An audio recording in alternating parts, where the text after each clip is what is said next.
चप्पू और टप्पू बात कर रहे थे। चप्पू बोला, मेरा बॉस हमको डेली परेशान करता था। टप्पू बोला, तो तुमने क्या किया? तो चप्पू बोला, कल शाम को मैंने उसके खाली टिफिन में चुपके से 2 चॉकलेट रख दी और एक पर्ची डाल दी। पर्ची में लिखा था, जानू दोनों तुम ही खाना, उस चुड़ैल को मत देना। आज बॉस लंगड़ाते हुए ऑफिस आए थे। चेहरा इतना सूजा हुआ था कि एक आंख भी नहीं खोल पा रहे थे।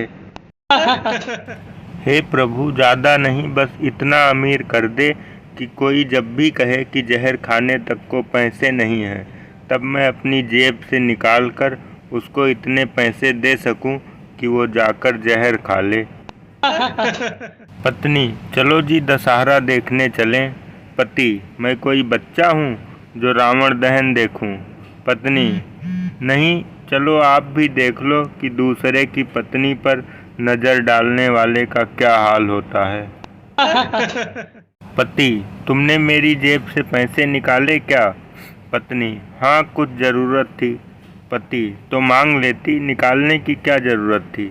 पत्नी, कब तक मांगती रहूंगी, अब मुझे भी आत्मनिर्भर बनना है।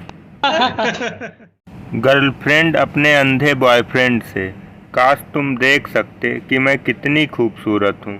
अंधा प्रेमी, रहने दो, इतनी खूबसूरत होती तो ये आँख वाले तुम्हें मेरे लिए छोड़ देते क्या? अंधा हूँ, पागल नहीं।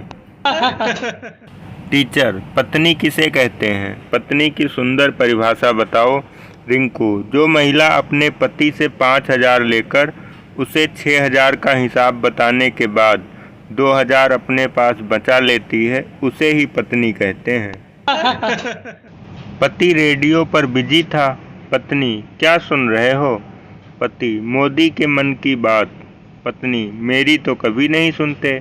पति, अरे पगली, तुम जो कहती हो उसे मन की बात नहीं कहते, मन की भड़ास कहते हैं।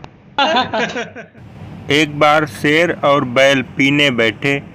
2 पैग के बाद शेर उठकर जाने लगा तो बैल बोला, अरे यार इतना जल्दी जा रहे हो? शेर, अरे यार तुम्हारे घर गाय है और मेरे घर शेरनी, समझा कर। भोलू रामू से, यार कल सुबह मेरी बीबी कुएं में गिर गई, बहुत चोट लगी थी उसको क्योंकि बहुत चिल्ला रही थी। रामू, अरे बुरा हुआ, खैर अब कैसी हैं भाभी? भोलू, अब तो ठीक ही होगी, कल शाम से कुएं से कोई आवाज़ नहीं आई। अगर पत्नी कोई काम बताए तो उसे तुरंत मत करो, हो सकता है 2-4 मिनट बड़बड़ाने के बाद वो खुद ही उठकर कर ले। एक 10 साल का बच्चा बहुत ध्यान से एक किताब पढ़ रहा था जिसका टाइटल था, बच्चों का पालन पोषण कैसे करें।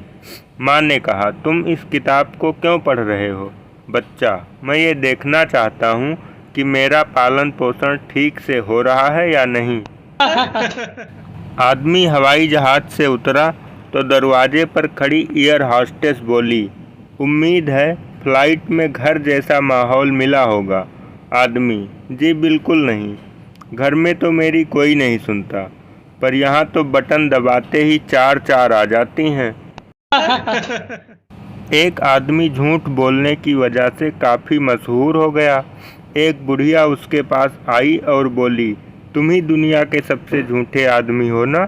आदमी बोला, दुनिया को दफा करो, मैं तो आपको देखकर हैरान रह गया कि इस उम्र में ये रंग, ये दिलकशी, ये हुस्न, बूढ़ी औरत। हे भगवान, लोग भी कितने जालिम हैं, अच्छे भले इंसान को झूठा कहते हैं।